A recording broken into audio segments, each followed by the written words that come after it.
so happy we alive. Good evening and welcome to Louisville Late Night. Today we're celebrating Earth Day in lovely San Francisco Presida Park. We have just been getting ready for Woody Harrelson, who will be speaking, and Bob Weir from the Grateful Dead. And we got a couple of Red Hot Chili Peppers here, Flea, and just a bunch of wonderful people. Let's, with no further ado, let's go on in and take a listen and see what's happening here in San Francisco. Earth Day.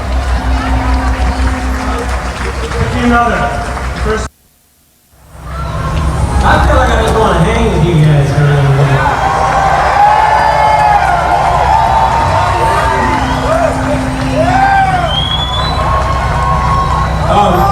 Speaking of the redwoods, you know, I want everybody to go over to where is the booth with the Old Growth Initiative?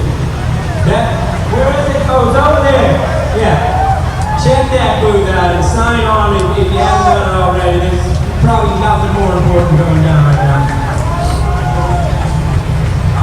That's the Mother Jones stand. Okay, well these guys are faking it, but that's back over there. Thank you. I'm halfway through the speech, okay. So, the point I was making before I got a little sidetracked was there are all these industries that I think are most responsible for the destruction of Mother Earth, and they are pretty obvious. The timber industry, nuclear industry, mining industries, particularly the petroleum industry. Yeah. Doesn't it make you happy that Bush and Dick are working so hard for our peace?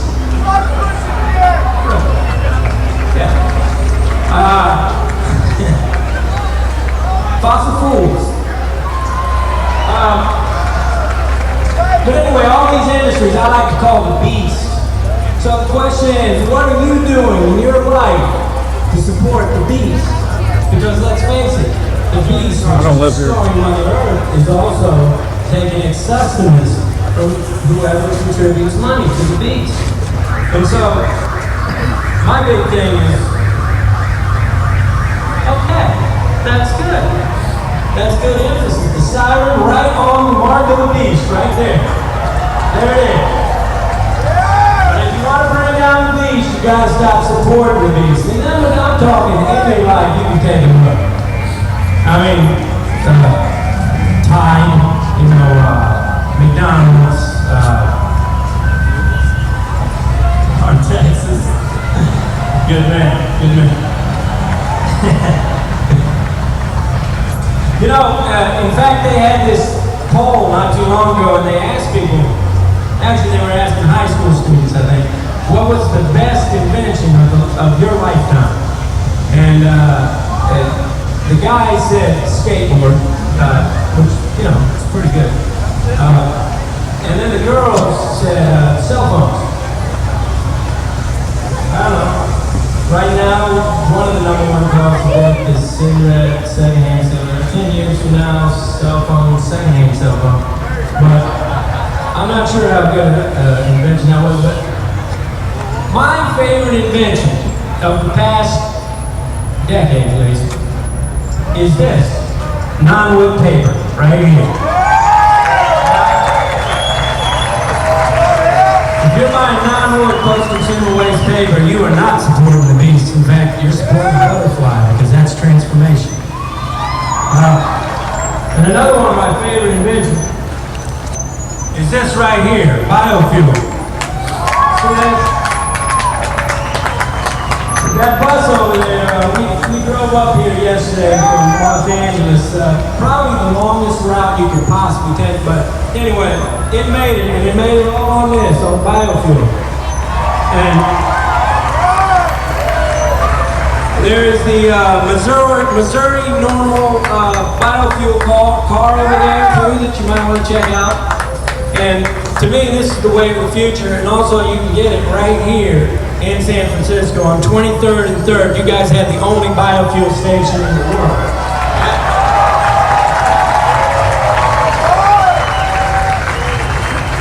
Goes to show how involved you guys are here. Fellow revolutionaries. So, I don't know about that. I'm not sure about that pay cut. But,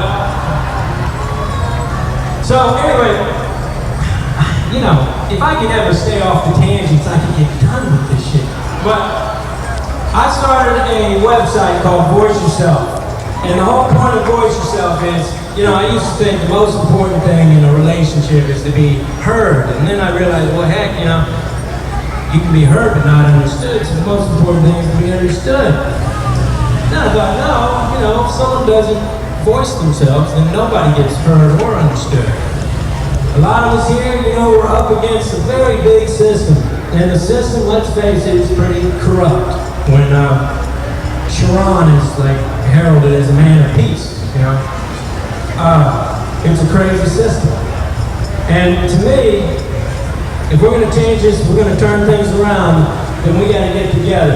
And the point of Voice Yourself, it's like a hub that you can tune into, and we're going to try to connect other like-minded people together, and we're going to raise our voices into a chorus, and we're going to do something about this madness.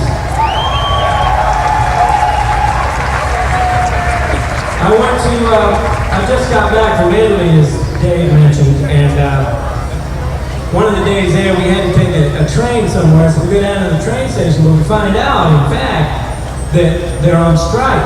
In fact, all the workers are on strike. They're on strike because the government was trying to take away certain benefits to workers, and 2 million people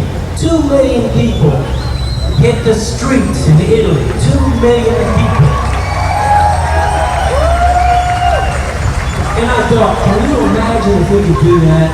You know, we can get up. That's what I say about the website. We all talk together, you know, and then we decide, okay, we're not doing our work anymore.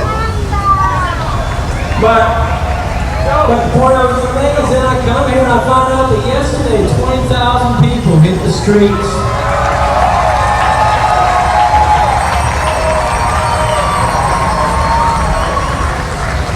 Some of you might have been there. They were upset about mentalist policy and a number of other things, but, you know, man of peace, Sharon. I don't know how Bush came up with that. I guess he's a peacenik too, Bush. But, so we give Israel $3 billion a year. $80 billion, our taxpayers have gone to Israel to defend them, of course, by the tanks and the grenades and the bombs. And that's a lot of defense right there. Anyway, I want to thank you all for being here. I really do appreciate it. It's great to see your faces. And I'm the first to admit that I thought about, you know, not coming back because I was having such a good time here, but I'm very happy I came. You guys are awesome.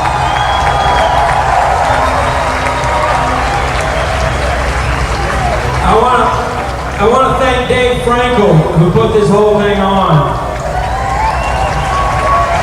He's the guy who came up and introduced me. One of the most awesome guys in the world. I call him Jesus, and I think he deserves it.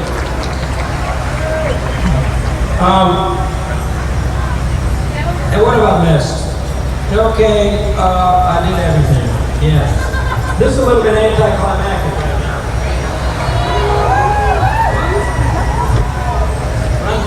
Run for president.